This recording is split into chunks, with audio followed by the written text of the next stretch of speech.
Hello everyone, আমি শকুন্তলা চলে এসেছি তোমাদের মাঝে নিয়ে আবারও একটা ব্লগ। অ্যাকচুয়ালি আজকের ব্লগটা আমি একজনের রিকোয়েস্টে বানিয়েছি।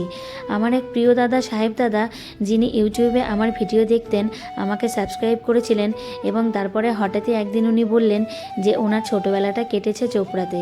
এখন উনি কাজের সূত্রে বাইরে থাকেন, তাই উনি আমাকে অনুরোধ করেছিলেন যে আমি যেন চোপড়া বাস স্ট্যান্ড আর চোপড়া ব্রিজের ভিডিও বানিয়ে দিই। তাই আমিও পৌঁছে গেছিলাম চোপড়া ব্রিজে ওখানে ভিডিও বানাতে। তো চলো তোমাদেরকে দেখাই আমাদের চোপড়ার কিছু সিনারি। আমরা ইভিনিংয়ে পৌঁছে গেছিলাম। আসলে আমার টাইম হচ্ছিল না, আর তখন সূর্যটা কেবল অস্ত যাচ্ছে, দেখতে জাস্ট অসাধারণ লাগছিল।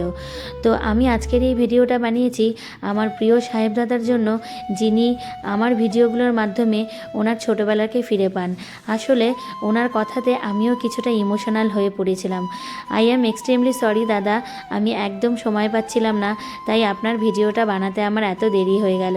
তো আমি যতটা পেরেছি ক্যামেরাবন্দি করেছি। আর স্পেশাল থ্যাঙ্কস টু আমার বড়দিকে, কারণ ও কালাগঞ্জ থেকে চলে এসেছিল আমাকে ভিডিও বানিয়ে দেওয়ার জন্য। আসলে আমার এতটাই কাজের চাপ ছিল যে আমি একদমই সময় পাচ্ছিলাম না। আর সাহেবদা, আপনি আমার কাছে অলওয়েজ স্পেশাল হয়ে থাকবেন, কারণ আপনিই প্রথম মানুষ যিনি আমাকে রিকোয়েস্ট করেছিল ইউটিউবে যে একটা ভিডিও বানাতে। সেই জন্য আপনাকে আমি সারা জীবন মনে রাখবো, আর আপনি আমার কাছে স্পেশাল। তো যাই হোক দাদা, আমি যতটা পেরেছি ক্যামেরাবন্দি করেছি। তারপরে আমি একটু নিচে চলে গেছিলাম পাশ দিয়ে নদীর কাছে। এখানে হচ্ছে আমাদের চোপড়ার সমস্ত দুর্গাপুজোর ভাসান দেওয়া হয়, আর তার পাশেই আছে শ্মশান, সেটাও আমি তোমাদের সবাইকে দেখাবো। তো এই দেখো নদীর অপরূপ দৃশ্য, দেখতে কত সুন্দর লাগছে। আর তখনই কেবল সূর্যটা অস্ত যাবে, আর এই দিকে হচ্ছে চোপড়ার ব্রিজ, যেটা দাদা স্পেশালি দেখতে চেয়েছিল।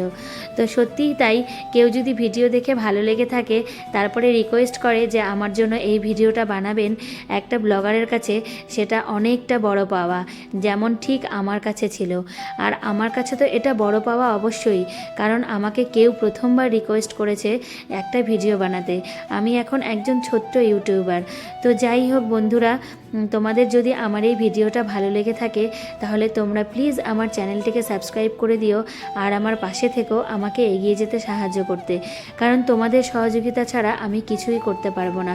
যাই হোক, তারপরে আমি একটু দেখালাম যে এখানে একটা কালী মন্দির আছে, আর তার পাশেই আছে শ্মশান। তো এই হচ্ছে আমাদের চোপড়ার শ্মশান। তো নদীর পাশেই শ্মশান, সেই জন্য খুব সুবিধা। তো আমি ভাবলাম যখন এসছি পুরোটাই দেখিয়ে দেই। তো আমার এই ব্লগটা আমি আজকে এখানেই শেষ করছি। আমার পরবর্তী ব্লগে তোমাদের সাথে আবার দেখা হবে। তো চলো তোমাদেরকে আমি আরেকটা জিনিস দেখাই। এখানে হচ্ছে কীর্তন হয়। তো আমাদের এখন বাড়ি ফেরার পালা হয়ে গেছে, সন্ধে হয়ে যাচ্ছিল, তাই আমরা ফটাফট বাড়ি ফিরছি।